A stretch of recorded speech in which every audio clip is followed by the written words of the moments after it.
कि जो वर्तमान यहाँ पूजा पद्धति है, जिसको आपने अभी अभी देखा, ये हमारे पूर्वज राजा जगत सिंह के समय जो दामोदर गोसाई थे, उन्होंने अयोध्या से हस्तलिखित लाई थी। और ये हमारे परिवार के लिए और इस कुल्लू के लिए गर्व का विषय है कि कुल्लू में तो ये पद्धति है, लेकिन आज राम जन्मभूमि में जहाँ रामलला का मंदिर है, वहाँ ये पद्धति नहीं है। केवल अभी आधुनिक मंत्रों से वो काम चलाते हैं, यह ऐसा मैंने देखा है। और जब मैं जाता हूँ अयोध्या, तो जो रघुनाथ जी का त्रेतानाथ ठाकुर का पुराना मंदिर है, वहाँ मैं इस पुस्तिका को लेकर जाता हूँ और रघुनाथ के मंदिर में, वहाँ पर जो त्रेतानाथ ठाकुर का मंदिर है, उसमें मैं पूजा इस पद्धति से करता हूँ। और अब इस पद्धति को बहुत मांग रहे हैं। मुझे अच्छा लगेगा अगर अयोध्या वाले कहेंगे तो हम ये राम मंदिर के लिए भी दे देंगे। कह रहा हूँ कि ये प्राचीन पद्धति है।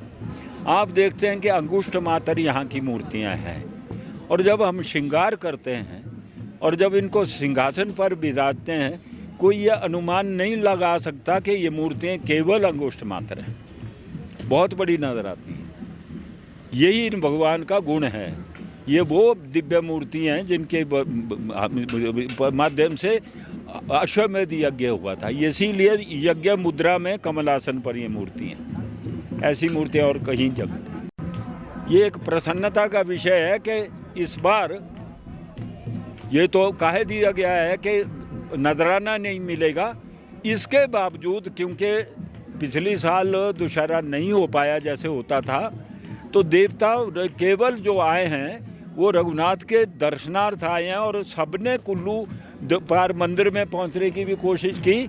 और इतने देवता यहाँ पर पहले दिन रघुनाथ जी को शीश निभाने यहाँ कैंप में नहीं आते थे।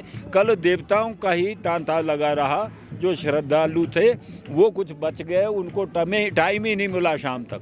सारे देवताओं ने यहाँ शीश निभाया। ये हमारे लिए ऐसा लगा मुझे कि जैसे मेरे दादा परदादा के टाइम का विजयदशमी का उत्सव होता था, वैसा है। अभी देख रहे हैं कि आप यहाँ देवताओं की रौनक, एक देवता दूसरे देवता से मिलने जा रहा है, कोई रोक नहीं है, कोई टोक नहीं है, खुले रास्ते हैं। तो ये बहुत अच्छी बात है। अगर मुझे ठीक याद है तो ये 1900 जब देवताओं के पास शासन गुजारे थे, जो राजाओं के दिए हुए, वो उनके पास रहे। जब से लेकर देवताओं की जो माफिया हैं वो जब्त हो गई, टेनेंट्स मालिक बन गए, उसके बाद लगभग बड़े देवताओं का आना बंद हो गया था, क्योंकि खर्चा सहन नहीं कर सकते। लेकिन आज क्योंकि कुल्लू साधन संपन्न हो गया, अब लोगों में श्रद्धा भी बढ़ी है, और लोगों ने ही देवते के पास पैसा देकर इकट्ठा करके भेंट चढ़ा के इतने सक्षम कर दिए देवताओं को कि वो एक आध दशहरे में इस प्रकार से अपने खर्चे से आए। सुबह 10 से 11 बजे तक तो रघुनाथ जी की पूजा हो जानी चाहिए, और 11 साढ़े 11 बजे से लेकर वो कार्रवाई शुरू होगी, और ये कार्रवाई 3 बजे 2:30 बजे तक चलेगी। उसके बाद जलेब होगी।